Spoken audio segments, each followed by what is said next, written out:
എല്ലാവർക്കും മറ്റൊരു വീഡിയോയിലേക്ക് സ്വാഗതം. This is Shadiya Afsal. ഇതുവരെ സബ്സ്ക്രൈബ് ചെയ്യാത്തവരായിട്ട് ആരെങ്കിലും ഉണ്ടെങ്കിൽ ഒന്ന് സബ്സ്ക്രൈബ് ചെയ്തേക്കണേ. ആ ബെല്ലൈക്കണിലെ ഓൾ എന്ന ഓപ്ഷൻ കൂടി ക്ലിക്ക് ചെയ്യുക. എൻ്റെ ക്ലാസ് ഇഷ്ടപ്പെട്ടെങ്കിൽ തീർച്ചയായും ലൈക്ക് ചെയ്യൂ, നിങ്ങളുടെ ഫ്രണ്ട്സിനൊക്കെ ഷെയർ ചെയ്യൂ, കമൻറ്റ് ചെയ്യൂ. കഴിഞ്ഞ യൂണിറ്റുകളുടെ ക്ലാസ്സുകൾ ഡിസ്ക്രിപ്ഷൻ ബോക്സിലുണ്ട്. ഇതുവരെ കാണാത്തവർ തീർച്ചയായിട്ടും കാണണേ. യൂണിറ്റിൻ്റെ ആദ്യത്തിൽ ഒരു നാടൻ പാട്ട് കൊടുത്തിട്ടുണ്ട്. നെൽകൃഷിയുമായി ബന്ധപ്പെട്ട ഒരു നാട്ടുപാട്ടാണിത്. നമുക്ക് ഒരുമിച്ച് ചൊല്ലി ആസ്വദിക്കാം.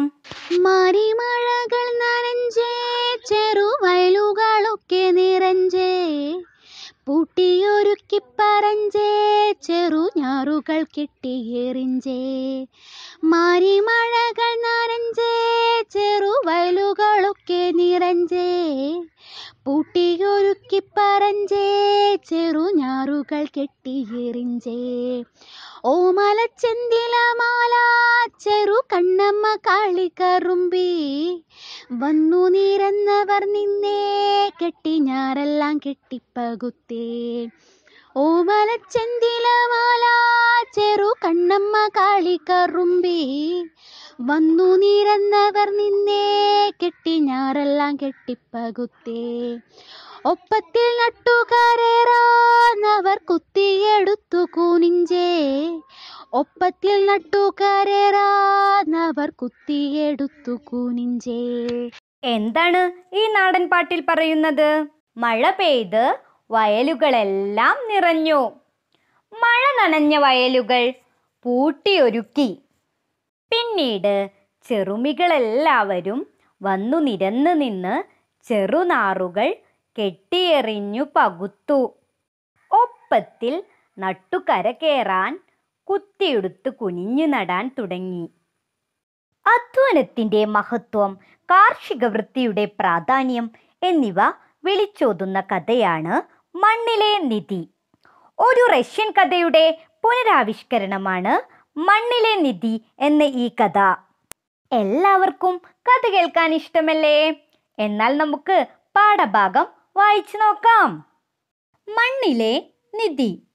വിളവു കുറഞ്ഞ വൃക്ഷങ്ങളെ നോക്കി അയാളിരുന്നു. ആവശ്യത്തിനു വെട്ടും കിളയും ഏറ്റില്ലെങ്കിൽ എങ്ങനെ ഫലസ്മൃതി ഉണ്ടാവാൻ? പ്രായം തളർത്തിയ ആ ശരീരത്തിന് നന്നായി ജോലി ചെയ്യാനുള്ള കഴിവില്ല. അയാൾക്ക് മുതിർന്ന 4 മക്കളുണ്ട്. നല്ല ആരോഗ്യമുള്ളവർ. കൃഷിയിൽ നിന്നുള്ള വരുമാനം കൊണ്ട് തന്നെയാണ് 4 പേരെയും വളർത്തിയത്. പക്ഷേ അവർക്ക് കൃഷിയിലൊന്നും തീരെ താല്പര്യമുണ്ടായിരുന്നില്ല. വെറുതെ രസിച്ചു നടക്കണം. പ്രഭാത ഭക്ഷണം കഴിഞ്ഞാൽ നാടു ചുറ്റാനിറങ്ങും. നിറയെ കൂട്ടുകാരുണ്ട്. എല്ലാവരുമായി കളിച്ചും ചിരിച്ചും സമയം അങ്ങനെ പോക്കും.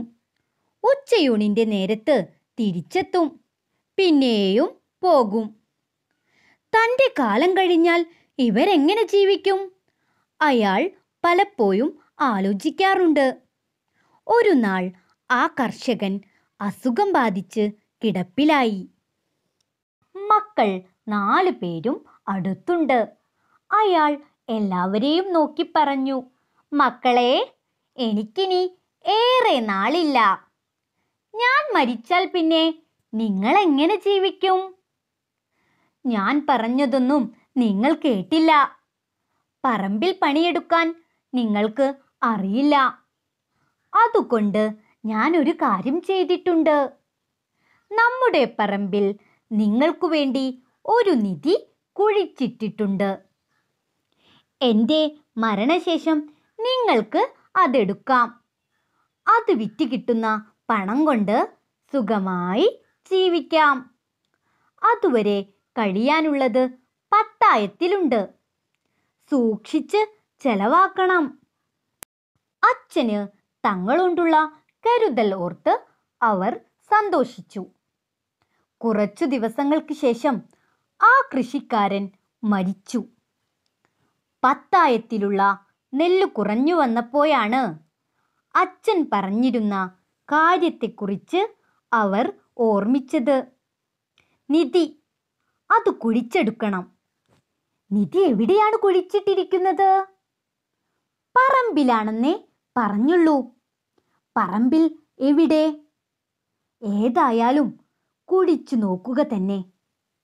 4 പേരും പറമ്പിന്റെ 4 വശത്തു നിന്നും കുഴിച്ചു തുടങ്ങി. നിധി എവിടെയാണ് കുഴിച്ചിട്ടിരിക്കുന്നത്? പറമ്പിലാണെന്നേ പറഞ്ഞുള്ളൂ. പറമ്പിൽ എവിടെ? ഏതായാലും കുഴിച്ചു നോക്കുക തന്നെ. 4 പേരും പറമ്പിന്റെ 4 വശത്തു നിന്നും കുഴിച്ചു തുടങ്ങി. ആർക്കായിരിക്കും നിധി കിട്ടുക? എല്ലാ ദിവസവും രാവിലെ മുതൽ അവർ പറമ്പ് കിളയ്ക്കാൻ തുടങ്ങും. നിധി കാണുന്നതേയില്ല. ജോലി ചെയ്ത് ശീലമില്ലാത്ത അവർ തളർന്നു. എന്നാലും ജോലി തുടർന്നു. നിധി കണ്ടുപിടിക്കണമല്ലോ. കൂട്ടുകാരെ വിളിച്ചു. പക്ഷേ അവരാരും പറമ്പിൽ കയറാൻ തയ്യാറായില്ല. ഒടുവിൽ മക്കൾ തന്നെ പറമ്പ് മുഴുവനും കുഴിച്ചു. എന്നിട്ടും നിധി കിട്ടിയില്ല. അവർക്ക് വല്ലാത്ത നിരാശയും ദേഷ്യവും തോന്നി. ഇനി എന്ത് ചെയ്യും? വീടിന്റെ വരാന്തയിൽ ചെന്നിരുന്നു. അപ്പോൾ അച്ഛൻ്റെ ഒരു പഴയ സുഹൃത്ത് ആ വഴി വന്നു. കിളച്ചു മറിച്ചിട്ടിരിക്കുന്ന പറമ്പ് കണ്ട ആ കൃഷിക്കാരൻ പറഞ്ഞു, കൊള്ളാം, മിടുക്കന്മാർ. പറമ്പൊക്കെ നന്നായി കിളച്ച് ഇളക്കിയിട്ടിരിക്കുകയല്ലേ? ഇനി ആവശ്യത്തിനുള്ള വളം ചേർത്താൽ ഈ വൃക്ഷങ്ങളൊക്കെ നന്നായി കായ്ക്കും. കുറച്ച് നെല്ലും വിതയ്ക്കാം. വിത്തും വളവും ഞാൻ തരാം. ഏതായാലും ഇത്രയുമായില്ലേ, അതുകൂടി ചെയ്യാം. അയാൾ പറഞ്ഞതുപോലെ അവർ ചെയ്തു. കുറച്ചുനാൾ കഴിഞ്ഞപ്പോൾ പറമ്പിലെ ഫലവൃക്ഷങ്ങളെല്ലാം നന്നായി കായ്ച്ചു. ഇടവിളയായി നല്ല നെല്ലും കിട്ടി. ഇതുവരെ ആ പറമ്പിൽ നിന്ന് അത്രയും വരുമാനം ഉണ്ടായിട്ടില്ല. അവർ ഉറപ്പിച്ചു, അച്ഛൻ പറഞ്ഞ നിധി ഇതുതന്നെ. എല്ലാവർക്കും കഥ ഇഷ്ടമായില്ലേ? ഇനി നമുക്ക് പാഠപ്രവർത്തനത്തിലേക്ക് പോയാലോ? ഉത്തരം കണ്ടെത്തുക. ആദ്യത്തേത് നോക്കൂ. കർഷകന്റെ മക്കളുടെ സ്വഭാവം എങ്ങനെയുള്ളതായിരുന്നു? എങ്ങനെയുള്ളതായിരുന്നു കർഷകന്റെ മക്കളുടെ സ്വഭാവം? എൻ്റെ കൂട്ടുകാർ പറയൂ. നമുക്ക് പറഞ്ഞുകൊണ്ട് എഴുതി നോക്കാം. കർഷകന്റെ മക്കൾക്ക് കൃഷിയിലൊന്നും തീരെ താല്പര്യമുണ്ടായിരുന്നില്ല. അവർക്ക് വെറുതെ രസിച്ചു നടക്കണം.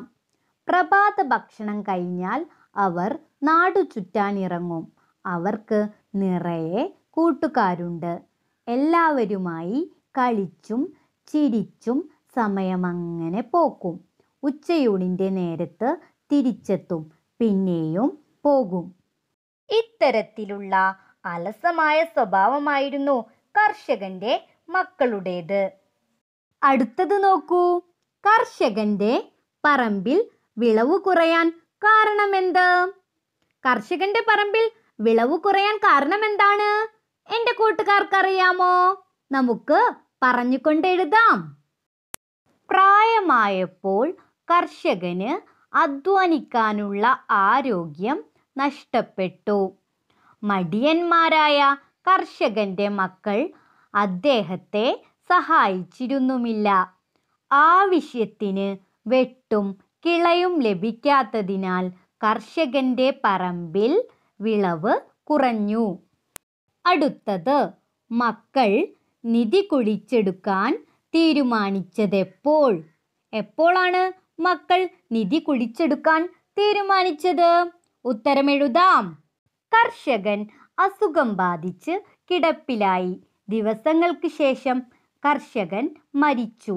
പത്തായത്തിലുള്ള നെല്ല് കുറഞ്ഞു വന്നപ്പോൾ അച്ഛൻ പറഞ്ഞിരുന്ന നിധി കുഴിച്ചെടുക്കാൻ മക്കൾ തീരുമാനിച്ചു.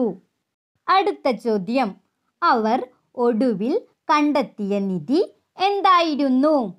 അവർ ഒടുവിൽ കണ്ടെത്തിയ നിധി എന്തായിരുന്നുവെന്ന് എൻ്റെ കൂട്ടുകാർക്ക് അറിയാമോ?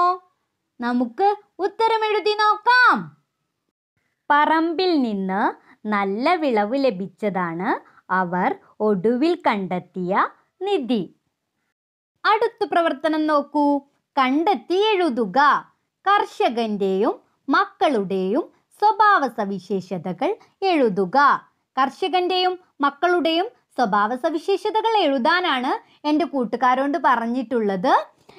2 ബോക്സ് കൊടുത്തിട്ടുണ്ട്. ഒന്നിൽ കർഷകൻ്റെ സ്വഭാവ സവിശേഷതകൾ നമ്മൾ എഴുതണം. മറ്റേ ബോക്സിൽ മക്കളുടെ സ്വഭാവ സവിശേഷതകൾ നമ്മൾ എഴുതണം. എഴുതി നോക്കാം. കർഷകൻ എങ്ങനെയുള്ള ആളായിരുന്നു? നല്ല കർഷകൻ, സ്നേഹമുള്ളയാൾ, കരുതലുള്ളയാൾ, പിന്നെയുമുണ്ടല്ലോ ബുദ്ധിമാൻ. മക്കൾ എങ്ങനെയുള്ളവരായിരുന്നു? അധ്വാനശീലമില്ലാത്തവർ, അത്യാഗ്രഹികൾ, ലക്ഷ്യബോധമില്ലാത്തവർ, സുഖലോലുപർ, കുറുക്കുവഴി തേടുന്നവർ. അടുത്ത പ്രവർത്തനം നോക്കൂ. പിരിച്ചെഴുതാം. നിങ്ങൾ, എങ്ങനെ എന്നീ പദങ്ങൾ ചേർത്ത് നിങ്ങളെങ്ങനെ എന്നാക്കിയിരിക്കുന്നു. ഇതുപോലുള്ള പദങ്ങൾ പാഠഭാഗത്ത് നിന്ന് കണ്ടെത്തി പിരിച്ചെഴുതൂ.